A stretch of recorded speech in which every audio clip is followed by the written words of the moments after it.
بسم اللہ الرحمن الرحیم، السلام علیکم۔ آج کا جو ہمارا لیکچر ہے وہ بک فہم دین کے اندر سے جو ہمارا چیپٹر ہے وہ ہے چیپٹر نمبر 7۔ چیپٹر نمبر 7 جو ہے یہ ڈیل کرتا ہے امر بالمعروف و نہی عن المنکر کے اوپر۔ چیپٹر نمبر 7 ہمارا بتاتا ہے، اس کے اندر ہم جو چیز ڈسکس کریں گے وہ ہے امر بالمعروف و نہی عن المنکر، یعنی امر اس کا مطلب یہ ہے کہ نیکی کا حکم دینا اور برائیوں سے منع کرنا، preaching virtue and abstaining from vice. اچھا، جو سب سے امپورٹنٹ چیز ہے وہ یہ کہ اللہ تعالیٰ نے جب یہ پوری دنیا قائم کری، یہ پوری دنیا بنائی، تو اس دنیا بنانے کے بعد اللہ تعالیٰ نے انبیاء کا سلسلہ شروع کیا۔ یہ جو انبیاء کرام کا بنانے کا سلسلہ تھا، اس کی جو بنیادی وجہ تھی وہ یہ تھی کہ لوگوں کو نیکی کا حکم دیا جائے اور برائی سے روکا جائے، لوگوں کو ایک راستہ دکھایا جائے، لوگوں کو بتایا جائے کہ کیا صحیح ہے کیا غلط ہے۔ یہ پورا کانسیپٹ تھا، اور اسی کانسیپٹ کے تحت پھر یہ ہمارے 1,24,000 انبیاء اور پیغمبر جو آئے وہ اسی کانسیپٹ کے تحت آئے کہ لوگوں کو نیکی کا حکم دے اور برائی سے منع کریں۔ یہ وہ کانسیپٹ تھا جو لے کے انبیاء کرام آئے۔ پھر میں آپ کو رسالت کے لیکچر میں سب بتا چکا ہوں کہ نبیوں میں 2 قسم کے ہیں، تقوینی ہے، شرعی ہے۔ رسولوں میں اور نبیوں میں ایک قسم کا فرق ہے۔ رسول وہ ہیں جن پر کوئی کتاب یا صحیفہ نازل ہوا ہے، نبی وہ ہیں جو صرف اس پیغام کو آگے لے کے جا رہے ہیں۔ اس سارے کانسیپٹ کو دیکھنے کے بعد ایک اور چیز جو بڑی اہم ہے نبیوں کے معاملے میں وہ یہ بھی تھی کہ جو بھی نبی آئے ہیں پرانے دور میں، رسول اللہ صلی اللہ علیہ وسلم سے پہلے جتنے بھی انبیاء کرام آئے، یہ سارے اپنے مخصوص علاقے اور اپنے مخصوص قبیلے یا اپنے مخصوص قوم کے لیے ہوا کرتے تھے۔ یعنی ایک ہی وقت کے اندر کئی نبیوں کا ہونا سلسلہ بھی ثابت بھی ہے، اور یہ پتہ بھی ہے۔ جیسے حضرت ابراہیم موجود ہیں تو حضرت لوط بھی وہیں پر موجود تھے، ان کے دوسرے بھی موجود ہیں۔ تو یہ ایک وقت کے اندر بہت سارے انبیاء بھی کرام تھے۔ وجہ اس کی صرف یہ تھی تاکہ لوگوں کو نیکی کا حکم دیا جا سکے اور ان کو برائی سے روکا جا سکے۔ اس کانسیپٹ کے تحت، اس چیز کے تحت وہ ایک جو پورا سلسلہ تھا وہ مستقل طور کے اوپر جاری ہوا کرتا تھا۔ مگر رسول اللہ صلی اللہ علیہ وسلم کے دور کے اندر آنے کے بعد جو سب سے بڑی کوالٹی ہے کہ آپ صلی اللہ علیہ وسلم نے فرمایا کہ میرے بعد نبی کوئی نہیں آئے گا، مگر وہ جو پریچنگ کا کانسیپٹ ہے، وہ جو لوگوں کو نیکی کرانے کا حکم ہے اور برائی سے روکنے کا جو حکم ہے، وہ رسول اللہ صلی اللہ علیہ وسلم نے اس پوری چیز کو منتقل کر دیا اپنی امت کے اوپر۔ اور جس کی وجہ سے یہ کہا جاتا ہے کہ ہماری امت کا ایک عام فرد بھی پرانے دور کے انبیاء کرام کے برابر ہے۔ وجہ اس کی جو بنیادی ہے، جس وجہ سے یہ کہا گیا ہے، وہ یہ کہا کہ اس لیے کیونکہ ہمیں وہ کام کرنا ہے جو انبیاء کیا کرتے تھے۔ اسی چیز کو دیکھ کے ہمارے انبیاء کرام کی خواہش ہوا کرتی تھی کہ کاش ہم بھی اتنی بڑی ذمہ داری اٹھانے سے بہتر ہے کہ رسول اللہ صلی اللہ علیہ وسلم کی امت میں چلے جائیں اور وہاں جانے کے بعد یہ والا عمل کریں، تاکہ ہم بھی ڈائریکٹ جواب دینا ہو، بلکہ ہم بھی امت کے اندر آ جائیں۔ تو یہ ہر نبی نے یہ والی دعا مانگی کہ یا اللہ ہمیں رسول اللہ صلی اللہ علیہ وسلم کی امت کے اندر بھیج دیا جائے۔ اب رسول اللہ صلی اللہ علیہ وسلم کے بعد ہم لوگوں کی یہ ذمہ داری ہے کہ ہم نیکی کا حکم دیں اور برائی سے روکیں۔ اسی چیز کے لیے جو قرآن کی آیت ہے سورہ آل عمران کے اندر بھی آئی ہے، آیت نمبر 110 ہے، جس کے اندر ہے کنتم خیر امت اخرجت للناس تأمرون بالمعروف وتنہون عن المنکر۔ ہمارے لیے یہ کہا گیا کہ تم ایک بہترین امت ہو، کنتم خیر امت، جتنی بھی امتیں گزری ہیں ان میں سب سے مناسب، سب سے اچھی، سب سے بہترین امت جو ہے وہ تم ہو۔ کیوں؟ کیونکہ تأمرون بالمعروف، کیونکہ تم لوگ حکم دیتے ہو نیکی کا، وتنہون عن المنکر، اور منع کرتے ہو لوگوں کو برائی سے، وتؤمنون باللہ، اور اللہ تعالیٰ پر ایمان لائے ہو۔ obviously جب ہم اللہ تعالیٰ کے اوپر ایمان لے کے آئے تو اس کے بعد ہم لوگ نیکی کا حکم دیتے ہیں اور ہم لوگ لوگوں کو برائی سے روکتے ہیں۔ یہ وہ بنیادی صفت ہے جو ہم لوگوں کے اندر موجود ہے، جس کی وجہ سے ہمارے کو کنتم خیر امت کہا گیا ہے، کہ تمام امتوں میں جو خیر ہے وہ صرف اس وجہ سے ہے۔ اس لیے نہیں ہے کہ آپ رسول اللہ صلی اللہ علیہ وسلم کی امت میں سے ہیں، اس لیے نہیں ہے کہ آپ کوئی آخری قیامت کے ٹائم پیدا ہوئے ہیں، اس لیے نہیں کہ آپ کوئی دجال سے ڈائریکٹ 1 to 1 مقابلہ کرنے والے ہیں، بلکہ اس لیے کیونکہ تم لوگوں کو نیکی کا حکم اور نیکی برائی سے روک رہے ہو۔ اب آپ اس امت میں ہی شامل نہیں رہو گے اگر آپ نے وہ عمل نہیں کیا جس عمل کے لیے آپ کو بھیجا گیا ہے اور آپ کو چیزیں کی گئی ہیں۔ اسی لیے اگر آپ دیکھتے ہیں بہت ساری احادیث ہمیں ایسی ملتی ہے جس میں آپ صلی اللہ علیہ وسلم فرماتے ہیں کہ اگر تم نے فلانا عمل نہیں کیا تو تمہارا میرے سے کوئی تعلق نہیں ہے۔ تو تم نے جیسے آپ نے فرمایا النکاح من سنتی، کہ نکاح میری سنت ہے، ومن رغب عن سنتی، جس نے میری سنت سے اعراض کیا فلیس منی، وہ میرے میں سے نہیں ہے۔ تو میرے سے مراد یہ ہے کہ وہ میری امت میں سے نہیں ہے۔ تو امتی اگر آپ نے بننا ہے اور رسول اللہ صلی اللہ علیہ وسلم کا آپ نے صحیح معنوں میں رسول اللہ پر آپ کا ایمان ہے، آپ کا عقیدہ ہے، آپ کا محبت ہے، آپ کا پیار ہے، تو آپ نے وہ سارے کام کرنے ہیں جس کے لیے آپ کو حکم دیا گیا ہے. اور ان کاموں میں جو سب سے بنیادی اور سب سے اہم کام جو آپ کو کہا دیا گیا ہے وہ یہ کہ نیکی کا حکم دو اور برائی سے روکو. جب تک تم یہ عمل نہیں کرو گے اس وقت تک تمہارے اندر تم وہ چیز نہیں لے سکتے جس کے لیے تمہیں کہا گیا ہے. اب ہمارے یہاں کیا ہے، ہمارے یہاں بدقسمتی سے سلسلہ یہ بنا ہوا ہے کہ اگر ہم ایک غلط کام کر رہے ہوتے ہیں تو ہم چاہتے ہیں کہ ہمارا جو دوسرا بھائی ہے، جو ہمارا دوست ہے، وہ بھی وہی غلط کام کرے. جب وہ بھی وہی غلط کام کر رہا ہوگا تو اس کا یہ نتیجہ یہ نکلے گا کہ پھر ہمیں کوئی برا کہنے والا نہیں ہوگا. ہم لوگ آتے ہیں، ہم لوگ اگر کوئی غلط کام کرتے ہیں تو ہم چاہتے ہیں ہمارا اپنے دوست کو بھی اس میں انوالو کر دیں. ہم اگر کوئی غلط کام کرتے ہیں تو ہم چاہتے ہیں ہماری بہن بھی اس میں شامل ہو جائے، تاکہ کل کو چور کا ساتھ دے گا کہ پولیس والے کا کوئی ساتھ نہیں دے گا. تو اس وجہ سے ہم لوگ یہ کام کر رہے ہوتے ہیں. تو ہمیں باقاعدہ پوری ایک یونٹ بنانے کی ضرورت ہے. اگر ہمارا ایک اسلامک اسٹیٹ ہو تو ہم اس کے اندر ایک یہ یونٹ بنائیں جن کا کام ہو کہ وہ نیکی کا حکم دیں اور برائی سے روکیں. اگر یہ سلسلہ کریں گے تو وہ بہت ہی اعلیٰ قسم کا کام ہوگا، ایک بہترین قسم کا معاشرہ جو ہے وہ تشکیل پائے گا. اسی چیز کے اندر جو سب سے اہم چیز ہے سمجھنے کے لیے وہ یہ آتی ہے، جو سب سے اہم چیز ہے وہ یہ آتی ہے کہ یہ کام ہم کیسے کریں. تو اس کا بھی طریقہ کار، اس کا بھی انداز قرآن نے بہت واضح طور پہ بتایا ہوا ہے کہ لوگوں سے اس طریقے سے بات کرو جو ان کو سمجھ میں آتا ہو. لوگوں سے اس طریقے سے بات کرو جو جس انداز کو وہ سمجھتے ہیں. یعنی آپ کو طریقہ بتایا گیا ہے. آپ نے واز کرنا ہے تو ہر ایک کو جو ہے کوئی آپ نے ڈنڈا اٹھا کے بات نہیں کرنی ہے. بہت سی جگہوں کے اوپر آپ واز کرتے ہو، بہت سی جگہوں کے اوپر آپ قلم کا استعمال کرتے ہو. بہت سے معاشروں کے اندر آپ لوگوں کو آپ کبھی کبھار شور مچاتے ہو، کبھی کبھار آپ اس معاشرے کے اندر احتجاج کرتے ہو. جو طریقہ بہتر ہو، جو رائج طریقہ ہو اپنی بات کو پہنچانے کا، وہ طریقہ آپ کو کرنے کی ضرورت ہے، وہ اختیار کرنے کی ضرورت ہے آپ کو. اس کے لیے ایک بہت اہم حدیث ہے، اس حدیث کو اگر ہم سمجھ لیتے ہیں تو یہ پورا معاملہ ہمارا کلیئر ہو جاتا ہے. اور امر بالمعروف کی پوری ایک گائیڈ لائن جو ہے وہ رسول اللہ صلی اللہ علیہ وسلم سے ہمارے کو مل جاتی ہے اس حدیث کے اندر، جس میں آپ صلی اللہ علیہ وسلم نے فرمایا کہ جب تم میں سے کوئی شخص کوئی برائی ہوتا ہوا دیکھے، تم میں سے کوئی شخص اگر کوئی برائی ہوتے ہوئے دیکھے تو اس کو چاہیے، اس کے لیے ضروری ہے کہ وہ اس برائی کو اپنے ہاتھ سے روکے. جب کوئی برائی ہوتا ہوا دیکھے تو اس کا اوپر فرض ہے کہ وہ اس برائی کو اپنے ہاتھ سے روکے. اگر وہ اس کو اپنے ہاتھ سے نہیں روک سکتا تو اس کو چاہیے کہ اس کو اپنی زبان سے روکے. اگر وہ اس کی بھی طاقت نہ رکھے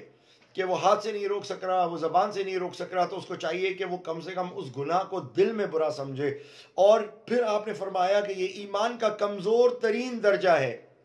وہ لوگ جو میرے ناموس کے لیے شور مچا رہے ہیں، وہ لوگ جو میرے سے محبت کے دعوے بھر رہے ہیں، وہ لوگ جو میرے لیے بڑی بڑی باتیں کر رہے ہیں، میرے لیے بڑی بڑی مسجدیں بنا رہے ہیں، میرے لیے بڑے بڑے سنتوں پہ عمل کرنے کی بات کر رہے ہیں، لیکن ان کو اس چیز کی پرواہ نہیں ہے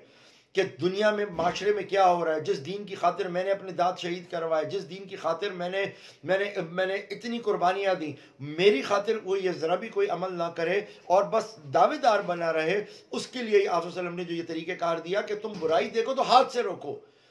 آج ہم ایک اسلامک اسٹیٹ میں رہتے ہیں، کیا ہم لوگوں نے کبھی آج تک برائی کو اپنے ہاتھ سے روکنے کے لیے کوئی عملی کوشش کی؟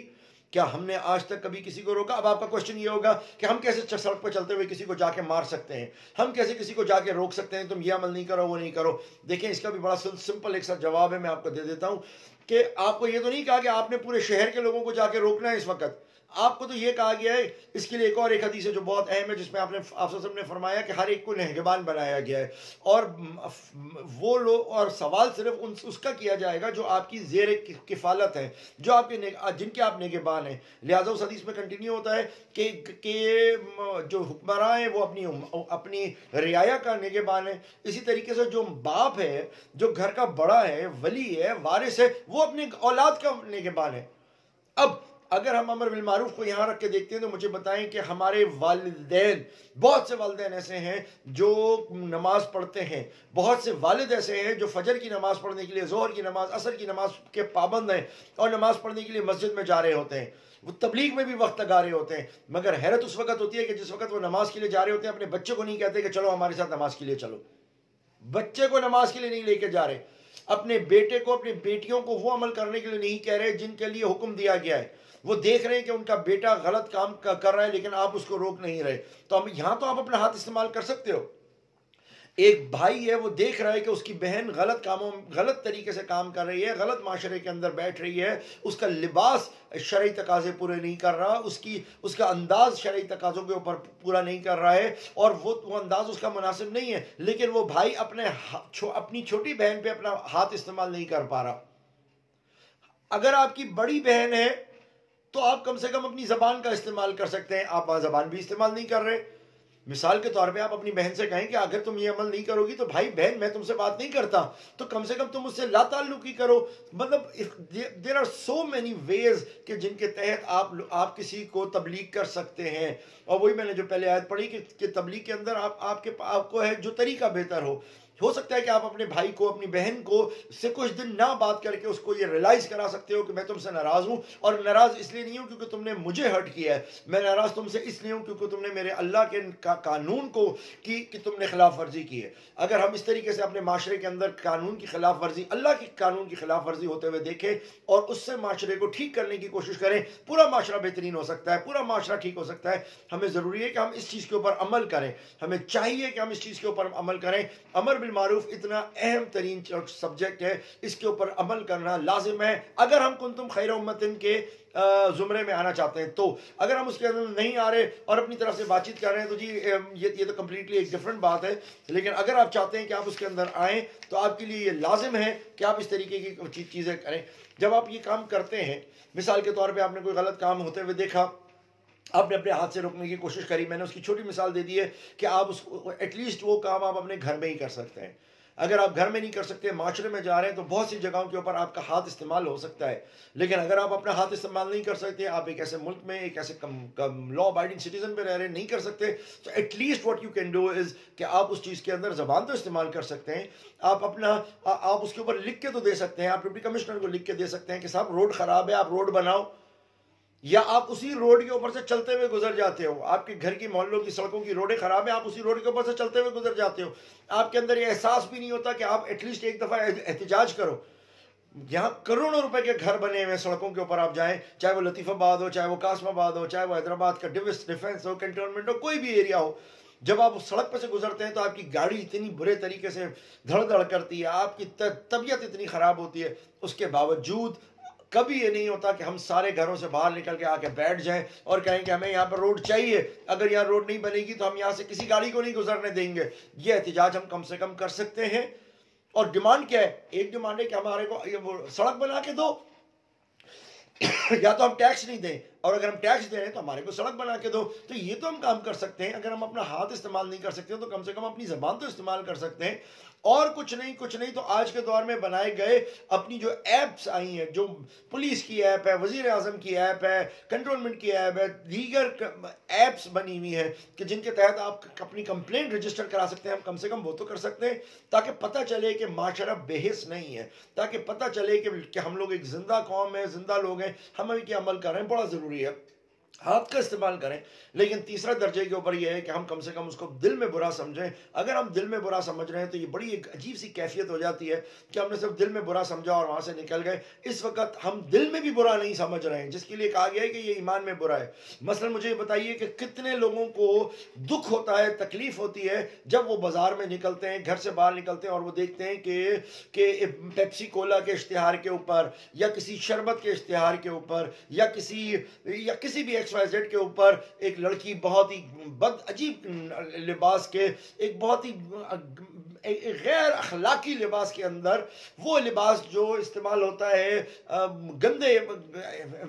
ریڈ لائٹ ایریاز کے اندر، اس قسم کے لباس میں کھڑی ہوئی اس کی تصویر جو ہے وہ نظر آ رہی ہوتی ہے، جس میں اس کی جسم کی نمائش ہو رہی ہے۔ کتنے ایسے ہیں جو اس کو دیکھنے کے بعد صرف چسکا لیتے ہیں، اور کتنے ایسے ہیں جو دل میں برا سمجھتے ہیں کہ یار یہ کتنا گندا عمل ہو رہا ہے، کتنا خراب ہو رہا ہے ہمارا معاشرہ۔ کتنے لوگ ایسے ہیں جب ہم گھر سے باہر نکلتے ہیں تو ہم دیکھتے ہیں کہ یا اللہ یہ معاشرہ کتنا خراب ہو رہا ہے۔ جب ہم کوئی کفریہ بات دیکھتے ہیں، کہ ہم شرکیہ دیکھتے ہیں تو ہمارا دل دکھتا ہے۔ کتنا ایسا ہوتا ہے کہ جب ہم کسی ایسی عبادت گاہ کو دیکھتے ہیں جو اللہ کی عبادت کے علاوہ کسی کو، تو ہمارے کو دل میں تکلیف ہوتی ہے۔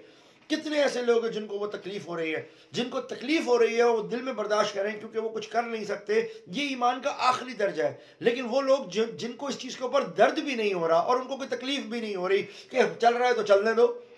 کوئی معاشرہ بن رہا ہے تو بننے دو، ہمارا کیا جا رہا ہے، ہم کیا کریں، ہماری رسپانسبلٹی نہیں ہے۔ کتنی جگہیں ایسی ہیں جن میں ہم یہ کر رہے ہیں، تو اس کا مطلب ہے کہ وہ آخری والی جو جملہ ہے وہ بھی آپ کے اوپر سے نکل گیا کہ آخری ایمان کا حصہ ہے، یہاں تو سمجھو آپ کے اندر ایمان ہی نہیں ہے، یہ تو ایمان نہ ہونے کی پہچان ہے۔ تو پھر جس آدمی کے اندر یہ ایمان نہیں ہے تو اس کی نہ تو ربیع الاول کی عبادت کام آئے گی، نہ اس کی محرم کی کام آئے گی، نہ اس کی ذی الحجہ کی آئے گی، نہ اس کی محرم کی آئے گی، کیونکہ اس کا دل نہیں کوڑ رہا۔ آپ دیکھیں کتنا کنیکٹڈ ہے معاشرہ اس چیز سے کہ اگر آپ کے اندر یہ چیز کی نہیں ہے تو آپ کی کسی قسم کا کوئی عمل آپ کے کام کا نہیں ہے، آپ کے 100 حج کسی کام کے نہیں ہے کہ اگر آپ کا دل نہیں کڑتا کم سے کم، تو آپ سمجھیں کہ آپ کے اندر تو وہ ایمان ہی نہیں ہے۔ تو اگر ایمان کی آپ نے پہچان دیکھنی ہے تو وہ یہ کہ آپ کیا اس غلط کام کو روک رہے ہیں۔ اس کے بہت سے طریقے کیے جا سکتے ہیں، بہت سے طریقوں سے یہ عمل کیا جا سکتا ہے، ہمیں چاہیے کہ ہم اس طریقے سے یہ کام کریں تو بہت بہتر اور بہت اچھا رہے گا۔ بہت شکریہ۔ تو ہمارا یہ والا جو ہے، اس کے اندر میں ایک اور ایک آیت ہے وہ بھی پڑھ دیتا ہوں، سورہ حمیم سجدہ کی، بڑی بڑی اہم آیت ہے۔ وہ شخص جو اللہ تعالیٰ کے لیے یہ کام کرتا ہے،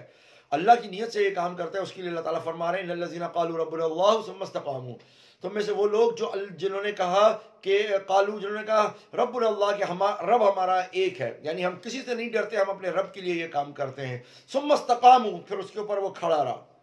پھر وہ قائم رہا کہ نہیں یہ کام تو میں کروں گا، اپنے رب کے لیے کروں گا، لوگوں کو اچھا لگے یا برا لگے مجھے پرواہ نہیں ہے۔ ثم استقاموا، وہ اپنی چیز کے اوپر استقامت سے کھڑا رہا۔ تنزل علیہم الملائکۃ، تو فرشتے آسمان سے اس کے لیے نازل ہوتے ہیں۔ لا تخافوا ولا تحزنوا، ایسے شخص کو نہ کبھی کوئی خوف ہوگا اور نہ کوئی اس کو رنج اور غم ہوگا۔ وبشروا بالجنہ، ایسے شخص کو جنت کی بشارت دے دی جائے جس میں وہ ہمیشہ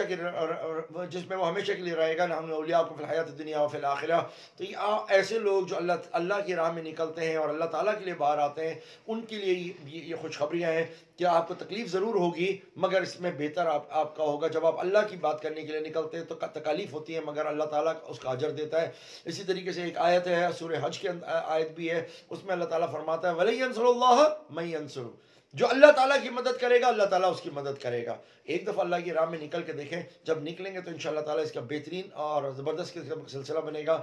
تو بس یہی آج کی چیز تھی، انشاءاللہ اس کے اوپر پھر بات ہوگی۔ بہت شکریہ، السلام علیکم۔